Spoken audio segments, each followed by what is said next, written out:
It's going live right now. And having a big graduation.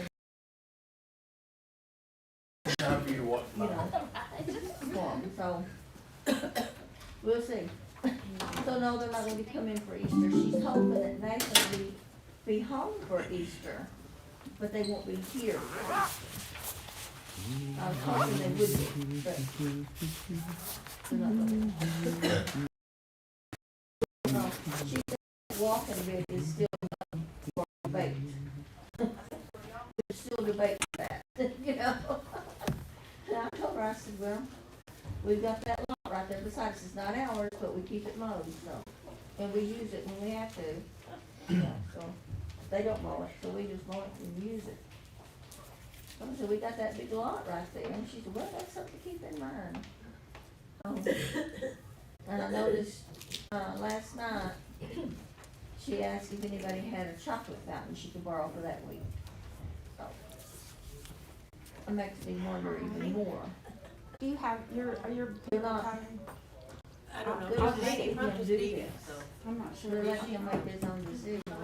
If they can sit somewhere else. I'm the big sister one today. You know, My brother's He's even coming. done his Oh, last really? semester online. So I gotta make sure. You're gonna It's have so a few like- extras Y'all then. think I'm extra when I'm It's grandma? so long. You should see me and big sister. I know.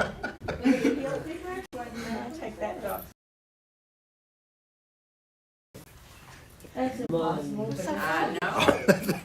Just Wait, listening seem like to he's you old talk. enough to do that.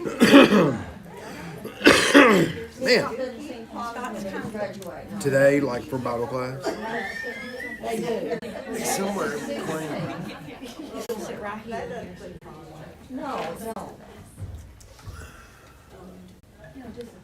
And Colt will be 11. I don't have any food. I asked her where my babies had gone to. My babies had disappeared. They turned into young men.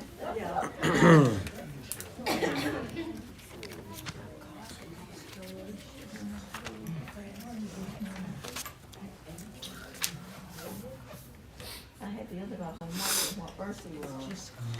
And I didn't.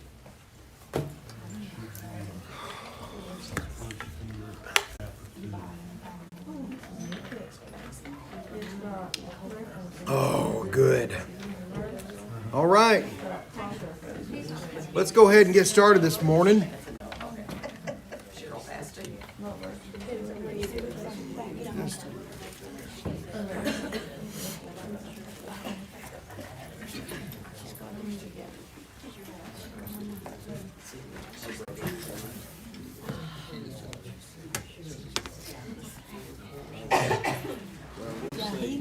He plays second fiddle with his brothers.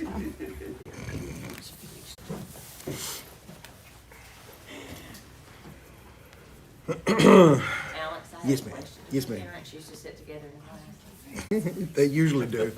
My my uncle's coming, so he's going to sit between them this morning. Oh, She said I play second fiddle when her brother's around. you know, I'm used to it, 46 years. I know where I stand. Well, and y'all were in the youth group all together too. Yeah. So they've been. All right. Well, let's go over to First Peter chapter 2. First Peter chapter 2 is where we're at. Into chapter 3. I've studied all the way through chapter 3.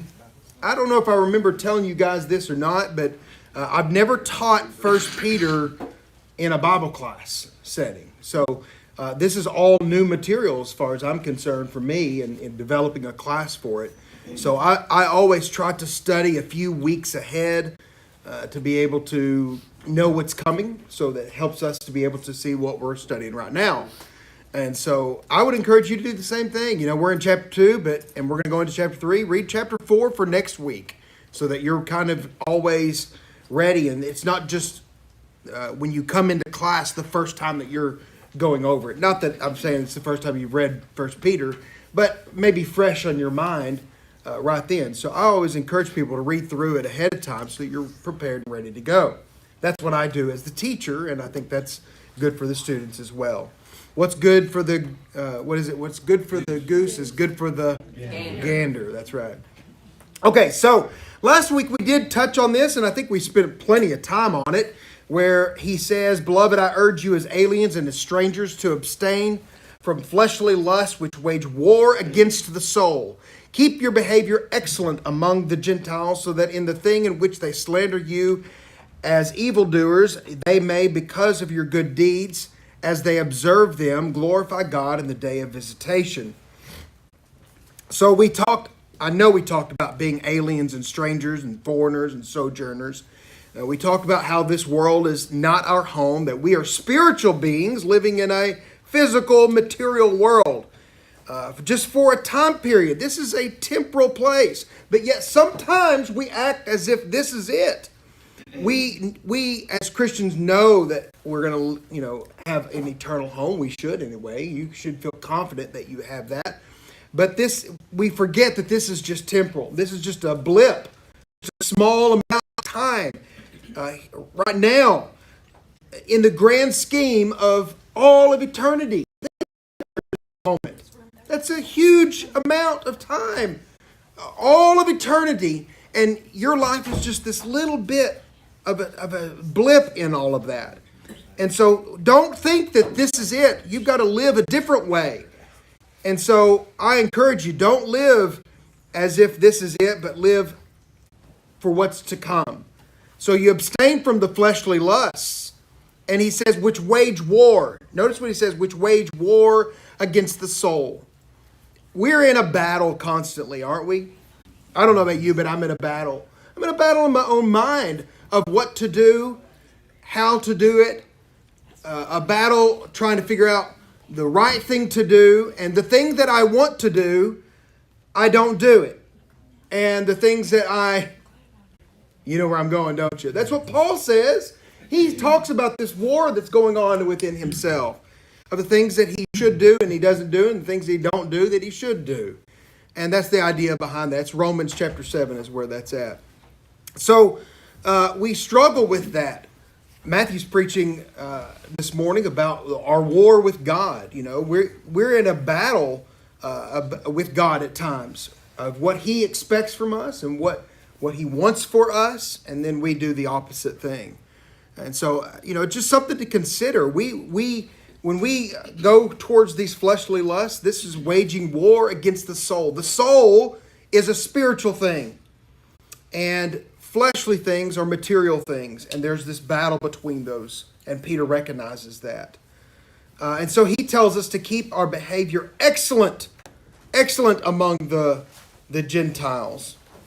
And so we do this even if they speak bad about us because we live a certain way. We abstain from certain things.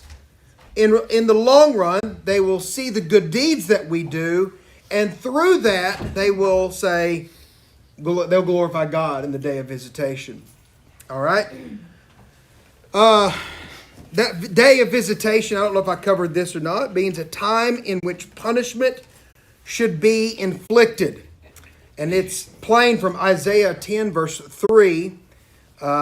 It says, now what you do in the day of punishment and in the devastation which will come afar, to whom will you flee for help?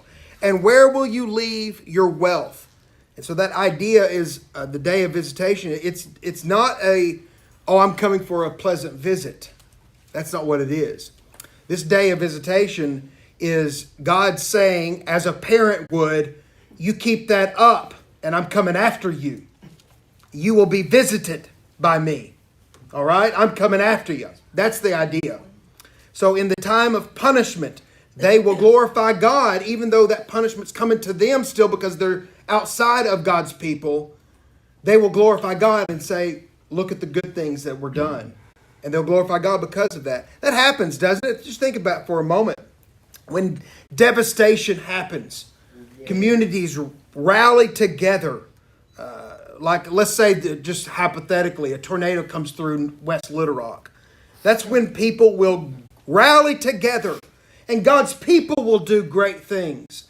And even people who are atheists, who do not believe in God, who don't worship Him, will say, look at the good that's being done. And they'll see. They'll see. Whether we want them or not to see, they will see the good that's being done through Christianity. That's a good thing. That's a good thing. All right? All right, let's keep going here in the rest of this chapter. It's all about submission. And Peter's going to show that grace in one's life means that a person is able to submit to all the forms of authority that God has established so that order can be maintained in the world, in the family, and in the kingdom. So those are those three areas that Peter's going to talk about. Order maintained in the world, order maintained in the family, order maintained in the church, in the kingdom. So that's what that grace does. It establishes that order that needs to happen, and it's a part of that. All right. So let's keep reading here, verses 13 through 17. He says, "Submit yourselves, for the Lord's sake, to every human institution, whether to a king as the one in authority, or to governors as sent by him, for the punishment of evildoers and the praise of those who do right. For such is the will of God, that doing right you may silence the ignorance of foolish men. Act as free men, and do not use your freedom as a covering for evil, but use it as bond slaves of God. Honor all people, love the brotherhood, fear God, honor the king." Wow. I don't know about you, but that steps on my toes. That steps on my toes. And it should, all of us. Submit yourselves, he says. As Christians, we should be good citizens submitting to government. And let's remember, when Peter writes this is a different time. A different time in the how Christians are treated. In a different time in the ways of our comfortable life that we have now. It's different. This was very different. And this is very different as Christians that Peter's writing to. It's very different from those zealous Jews in Peter's day who recognized no king but God and paid no taxes to anyone except God. That's why this question came up. Do you remember? They said to ask Jesus, should we pay our taxes to Caesar? Should we render unto Caesar that which is Caesar's? And that's exactly what Jesus says. He asks, whose inscription is on there? Whose image is on the coin? And Jesus says, well, it's his. It's got his name on it. It's got his face on it. Then give it to him. And so that's Jesus' teaching. That was very different. The Jews did not like that. They did not like being occupied. And they even professed and said, no one's ever been government over us. No one's governed us, which is so not true. So not true. In all of Israel's history, really, someone else was in control of Israel. For the most part. They struggled with that. From the time they left Egypt, God asked them, drive out the people from the land in which that I'm giving you. And they did not do that. And because of that, they suffered with people occupying their land. And because of that and their disobedience, God gave them the Babylonians, gave them the Assyrians, gave them the Medes and the Persians, and then the Greeks and the Romans. All of these people basically ruled over the Jews. That's what they had to deal with. They would say that they don't owe anybody anything except to God. And that's true in a sense.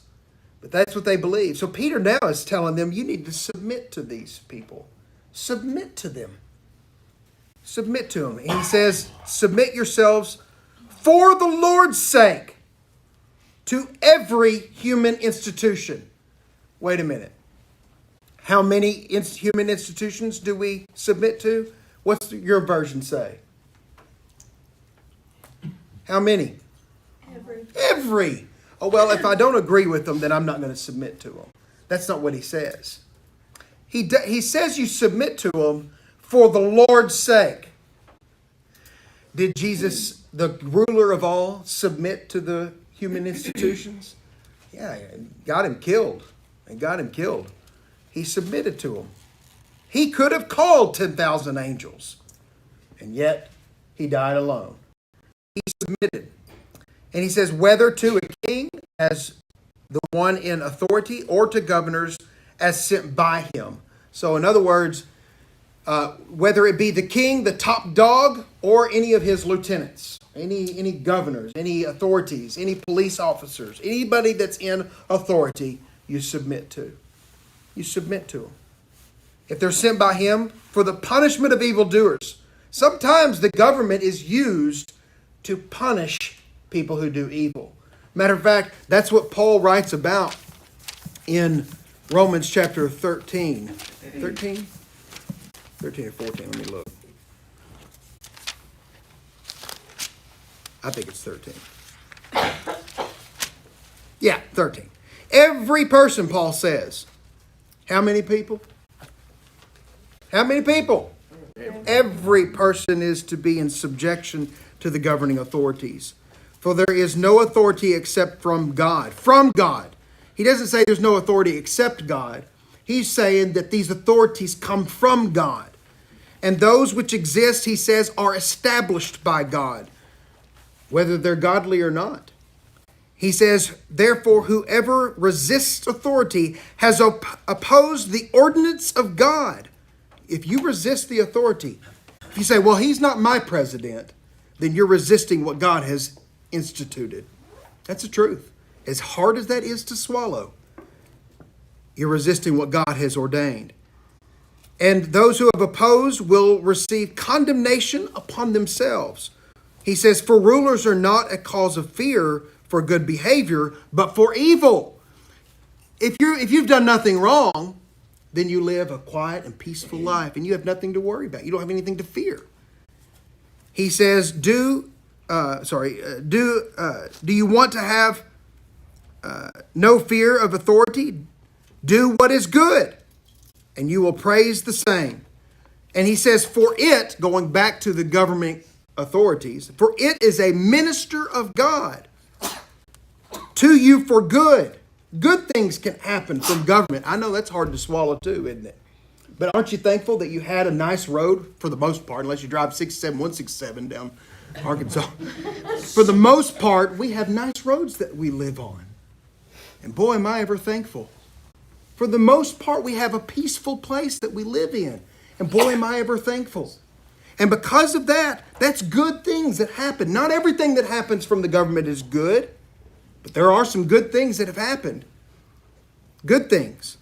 And it's a minister of God to you for good. He says, but if you do what is evil, Paul says, be afraid. That's what Peter's saying over here.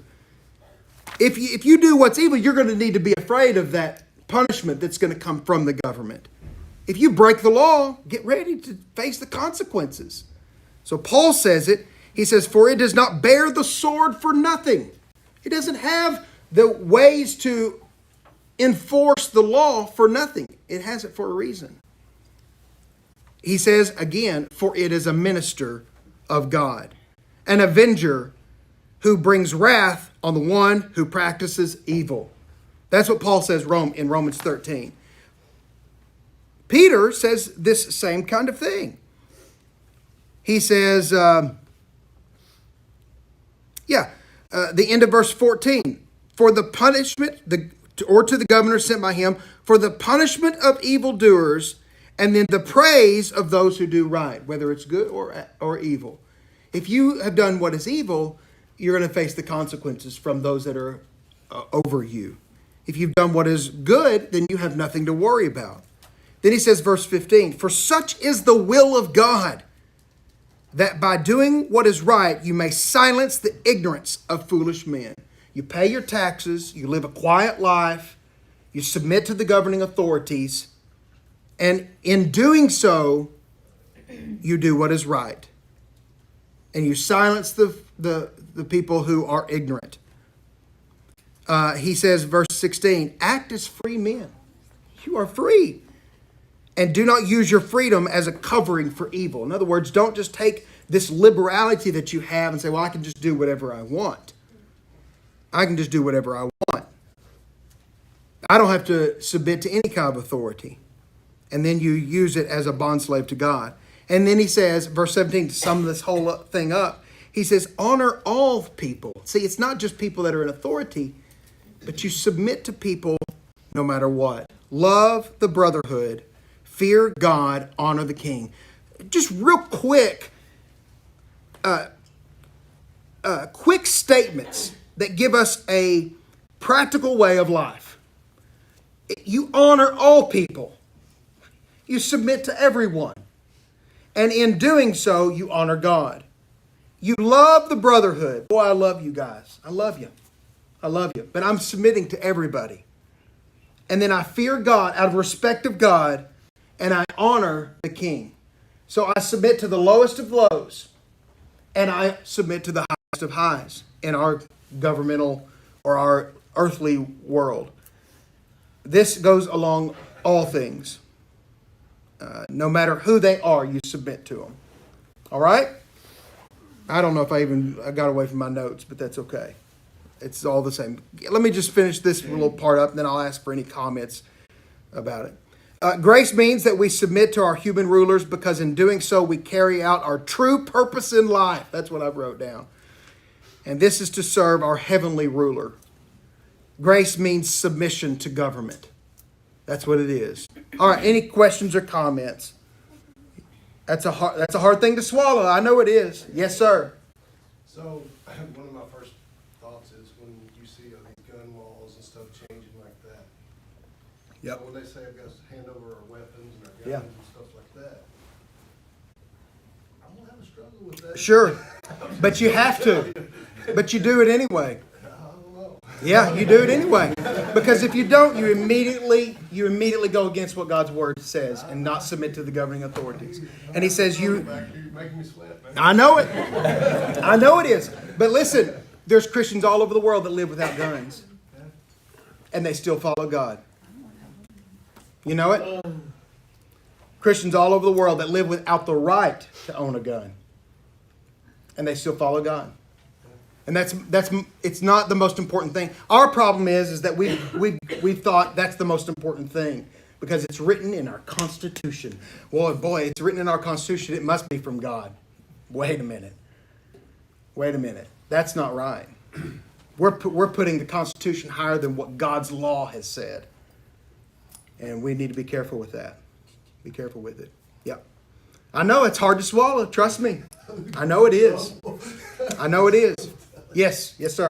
Basic, what I'm thinking in my mind is that submission doesn't mean I have to think like them. Yeah, exactly. That's true. But another thing that came across my mind, during this time of COVID, when they were telling some states, you can't meet together. Yeah. And some of them did. Yeah. Were they sinning? Yeah. Well, yeah, sure. Because in the early days, in the beginning, the people snuck off and met by themselves. They were Yeah. not sinning. Yeah. The difference is if it goes against God's law. Exactly. That's when That's we what I'm cross the saying. line. And it's not against God's law to give our guns away. Well, like my nephew, he just went to India Mm-hmm. under, Sure. under the premise of a tourist. Sure. To try to evangelize or whatever. Is that against his rule? That's against the law there, is it not, to study the Bible? They're breaking people's legs for studying the Bible. Sure. I mean, is that wrong? I don't think so. It's carrying out God's law. We're to go into all the world and preach the gospel. Even And if we have, it's against the law there. yeah, well, That's hard. it's hard. That's right. It supersedes it. God's law supersedes it. So That's right. even if he said he was a tourist. Yeah, because is he not going to tour? I mean, think about it. Is he going to go and look at yeah, he did. He followed God's law. He followed the law of the land. Yeah. Yes, sir. So some laws are unconstitutional, Sure. and so I'm not turning over my guns until the Supreme Court tells me I need to. Sure. So, I mean, Yeah. I just think we have a Supreme Court that helps our government not supersede, what your rights. Yeah, as soon as the laws are what they are, then we submit to them. But until they are, then Well, but you I have mean, those rights. If there's a law that says you have to give your guns over to the government, someone's gonna challenge that with the Supreme Court. Sure, The Supreme Court absolutely says- are. And I don't think that we have to do anything until the Supreme Court judges that. I don't think you have to do anything until someone's at your door. If someone comes knocking on my door and they're authority, then I'm going to do what they say. I have to. If I'm going to follow God's law, I have to. I have to. The difference is the guns is not a biblical law. Yeah.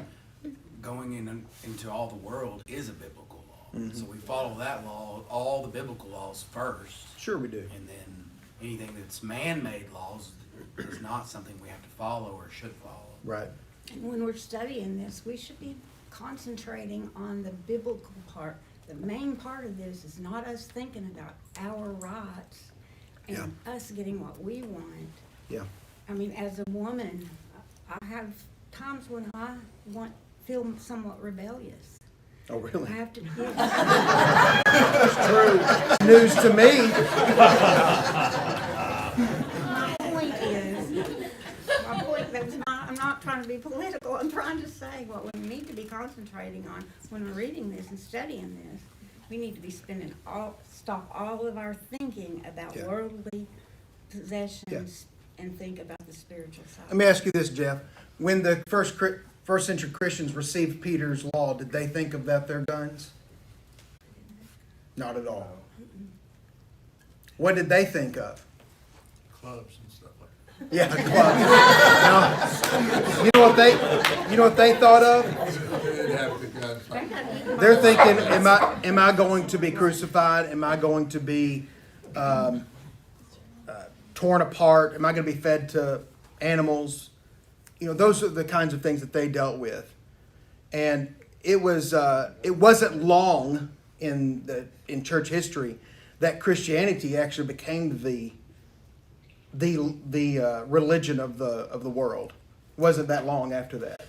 300-400 years after that, the Roman government, the Roman emperor was under the rule of Christianity. And so the idea here is that if we submit, maybe good things can happen from that. Yeah, Scott. If our number one priority is spiritually growing closer to God and recognizing who God is and wanting to submit to Him because of His supremacy, because of His excellence, because He's the Creator. If our number one priority is to grow close to Him, then the things that we want here on this earth, they're going to go way down. You know?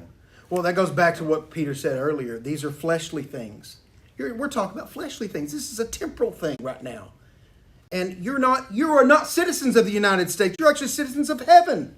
These things are And if you just think that, then matter of it ain't pride. gonna make any We're yeah. talking about pride. Yeah, we're talking about pride. Oh, it's so important for me to be able to have this or do this or have this right. When really what's important is that you make it to heaven. Yeah. I know, it's hard to swallow. Hard to swallow.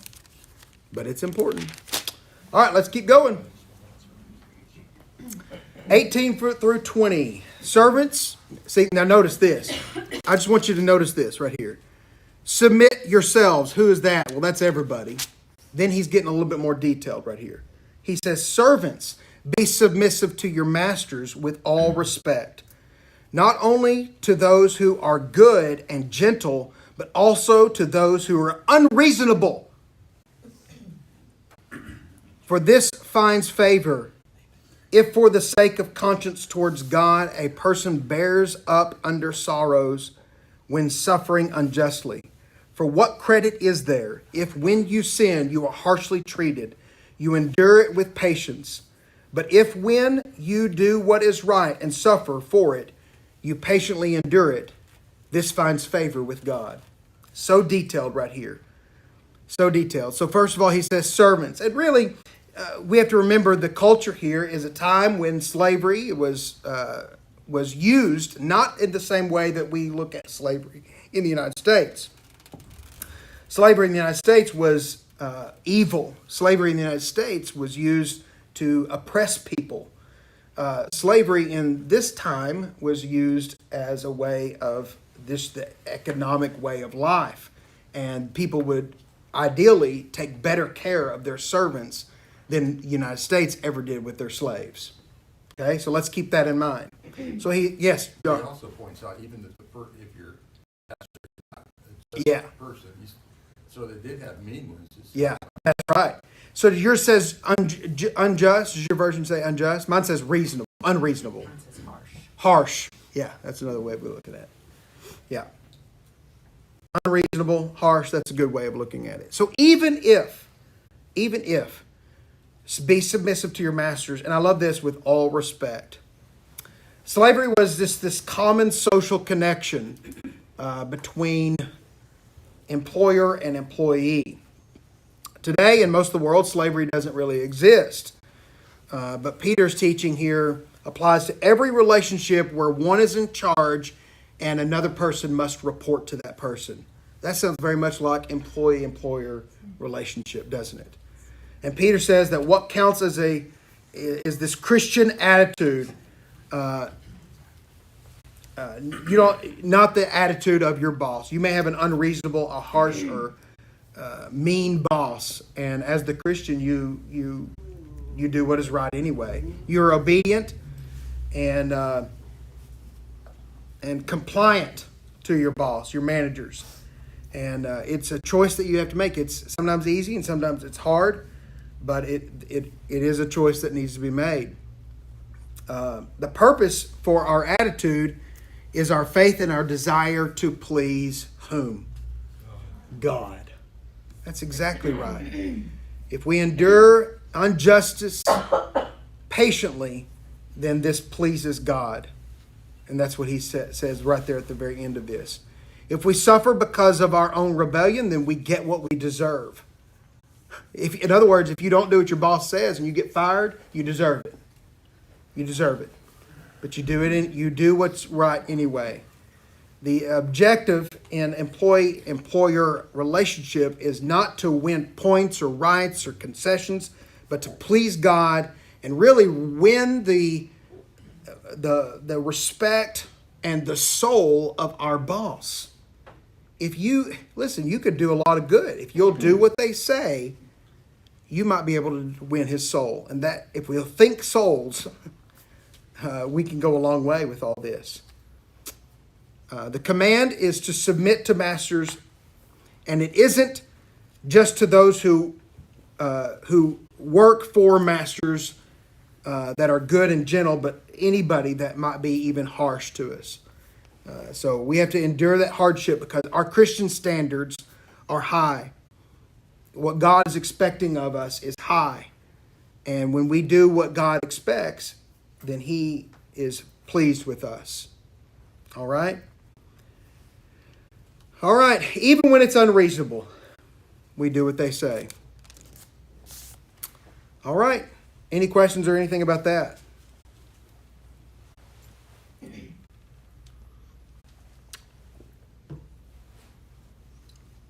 That one wasn't as controversial. Y'all can handle that one, I guess. But you know what? Let me tell you something. I'm going to step on your toes even more. It's the same message. If you're okay with that one, then be okay with the other one. You can't have one and not the other. You got to do them both. You got to be submissive. That's the point. And being submissive to the government, being submissive to your masters, it pleases God. So do what's right.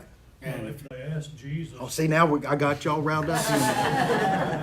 they asked Jesus about paying taxes, and he said, whose image is on it, whose likeness is on it. Mm-hmm. And they told him, they said, well, you need to give it to him then. Yeah. And then you look on later, Paul being in prison for preaching and teaching, and they told him don't do it anymore. What did he do? He went out and done it some more. That's exactly right. The difference is earthly things versus heavenly things. Exactly. If man's law contradicts what God wants us to do that's going to affect our afterlife, then we there's some rebellion that needs to take place. Sure. But if it's something earthly that ain't going to matter, Give it up. That's being submissive, isn't it? That's right. If y'all have any more questions about that, see Tommy. He'll answer. Seth, you had something you were going to say. I was just going to say that last scripture would be controversial to slaves. Is that? You know? Oh, that's not the same scripture. I'm sorry, right here. This is what you're talking about. Yeah, if you're a slave, that is extremely controversial. Yeah. Talk about taking your rights away and Yeah. being submissive to your masters. Or if your grandmother was, And or. if you look at during the Civil War era, our government used biblical scripture to justify slavery. They would try to say this is the way God planned it Right. for you. Right. This is the best thing for you. So I was just trying to be, like you were saying, it's not controversial, but it's not because we're mostly white. Yeah, yeah. No, nobody's in here a slave. Everybody good? Yeah. That's why it's not as controversial to us, but Yeah. to a slave it is. That's a good point. Okay. Well, let's look at this last little bit of chapter 2. All right, so he says in verses 21 through 25, boy, this really hits it home. Boy, this steps on your toes. Are you ready? Are you ready? He says, for you have been called for this purpose, since Christ also suffered for you, leaving you an example for you to follow in his steps, who committed no sin, nor was any deceit found in his mouth. For while being reviled, he did not revile in return. While suffering, he uttered no threats, but kept entrusting himself to him who judges righteously. And he himself bore our sins in his body on the cross so that we might die to sin and live to righteousness. For by his wounds you were healed. For you were continually straying like sheep, but now you have returned to the shepherd and guardian of your souls. All right, so what do? How do I submit to the government? How do I submit to my boss? I look to Jesus and I do what Jesus did. He says, Christ is my example. Jesus is our example as someone who endured punishment that was unjust. It may not have been right for the government to take my rights away. And I may have to endure through that. But I do it just the way that Jesus would do it. When he was reviled, Jesus did not revile in return. But in his sufferings, he committed himself to the Father. The suffering of Jesus is clearly an example for us. But it is far more than an example. He bore our sins, folks. Sin bearing, and provided for our healing. He says, by whose wounds you were healed. That comes from Isaiah 53 and verse 5. By whose wounds you were healed. Peter says that the purpose we have been called, the reason that you've been called to become disciples of Christ, is to continue portraying examples of what pure living is. No sin. No sin. Patience while we're suffering. In other words, he didn't revile his attackers. And he was soul winning. By his example, we are saved. That's the things that we do. We live pure. We need to be patient while we're suffering. And we look to see how we can win souls. That's what Jesus did. And that's what Peter says he did. All right. Mark, yes, sir. Kind of a controversial question. You can direct it to Tom. I will. Jesus, we all agree, he committed no sin, no deceit was found in his mouth, and yet he was fully human, completely human. So there were times, I'm sure, that Jesus was tempted to, I mean, it wasn't, I don't think it was just a walk in the park for him Sure. to just brush off Yeah. thing. Yeah. That time he'd been in the wilderness and Satan told him to turn the stone into bread. Yeah. I don't think it was just an easy, oh, never mind. Yeah. He was hungry. Yeah. I think that's exactly right. And my mind goes to when Jesus is in the Garden of Gethsemane. A lot of times we see his suffering, we see his pain, the sweat drops of blood. We think, well, he's worried about what he's about to go through pain-wise. Yeah. I think he was worried. I say worried. I think he was concerned and really understanding what he was about to do for mankind for all time. And the battle to go through with that was weighing heavy upon his heart. And I think in that moment, he could have been, it doesn't say he was tempted, but he could have been tempted to not go through with it. And as a matter of fact, he says, if it's your will, let this cup pass from me. I don't want to have to go through with this. He asked 3 times. Asked 3 times. But what does he say in the long run? Your will be done. I think that's right. He suffered through all of that. Sweat drops of blood. Man, that's It's tough. a perfect example of God becoming man and coming to the earth and showing us exactly how to submit to God. Yeah, that's It's a right. perfect example. So you can take that perfect act anywhere in your life and you know what to do. Yeah, leaving us an example for you to follow in his steps. Yep. Good stuff. All right, Tommy, anything you want to add to that? Okay. All right, so in the context here, we see that Peter's main point is that if a master treats us unjustly, we should not fear whatever harm he causes. Whatever we have to deal with, however we submit, we do it like the way Jesus would do it. And we can be healed and restored by Jesus' suffering for us. That's his whole point. All right? Any questions or anything? Nice. Okay. I love y'all. I love you very much. I'm going to stop there. It's about 5 minutes early, but I don't want to get into chapter 3 until next week anyway. All right? That's when it's going to be really controversial because he says, in the same way, you wives, be submissive. So we'll just see how that one goes.